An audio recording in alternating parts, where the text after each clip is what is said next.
Election commission of India کی جانب سے 12 ریاستوں اور مرکز کے زیر انتظام علاقوں میں ووٹر لسٹوں کی ملک گیر خصوصی نظر ثانی مہم کے اعلان نے ملک گیر بحث چھیڑ دی ہے۔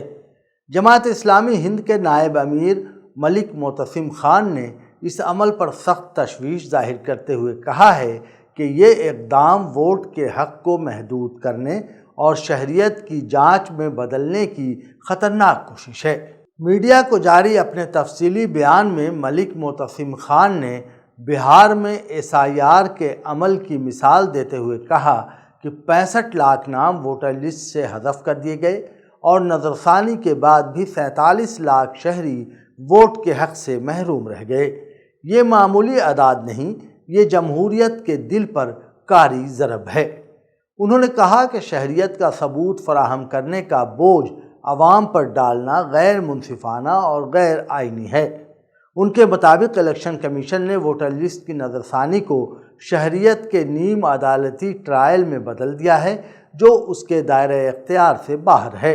ملک معتصم خان نے الیکشن کمیشن سے دو ٹوک انداز میں سوال اٹھایا کہ بہار کے تجربے سے کیا سبق حاصل کیا گیا، رہنما اصولوں میں کیا تبدیلیاں کی گئیں، محض 1 ماہ میں اتنے بڑے عمل کو کیسے مکمل کیا جا سکتا ہے، کیا اس پورے عمل کا اصل مقصد مبینہ غیر قانونی غیر ملکیوں کی شناخت ہے۔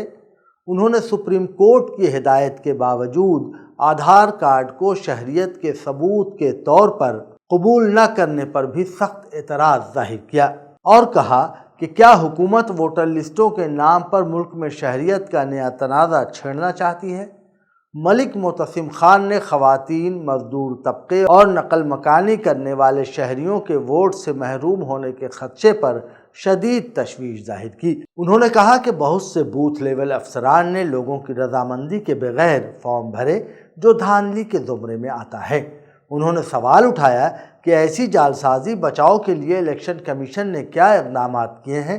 انہوں نے عام شناختی دستاویزات، PAN card, ration card, MNREGA card, bank passbook کو منظوری کی فہرست سے خارج کرنے پر بھی کڑی تنقید کی اور کہا کہ یہ فیصلے شفافیت نہیں، شکوک پیدا کر رہے ہیں۔ نائب امیر نے کمیشن سے مطالبہ کیا کہ ڈی ڈپلیکیشن سسٹم نافذ کیا جائے، مشین ریڈیبل ووٹر لسٹ عوام کے لیے جاری کیے جائیں اور کسی شہری کو کاغذی رکاوٹوں یا بیوروکریٹک بدنظمی کے باعث ووٹ سے محروم نہ کیا جائے۔ بیان کے اختتام پر ملک معتصم خان نے کہا کہ ووٹ فہرستوں کی نظر ثانی کو شہریت کی تصدیق کے مترادف نہیں بنایا جا سکتا۔ یہ ملک کے ہر شہری کا بنیادی حق ہے، اسے کسی انتظامی یا سیاسی مفاد کی بھیٹ نہیں چڑھنے دیں گے۔ انہوں نے الیکشن کمیشن سے کہا کہ جمہوریت کی بنیاد اعتماد پر ہے، خوف پر نہیں۔ کمیشن شفافیت، دیانت اور عوامی اعتماد کی بحالی کے لیے فوری اقدام کرے۔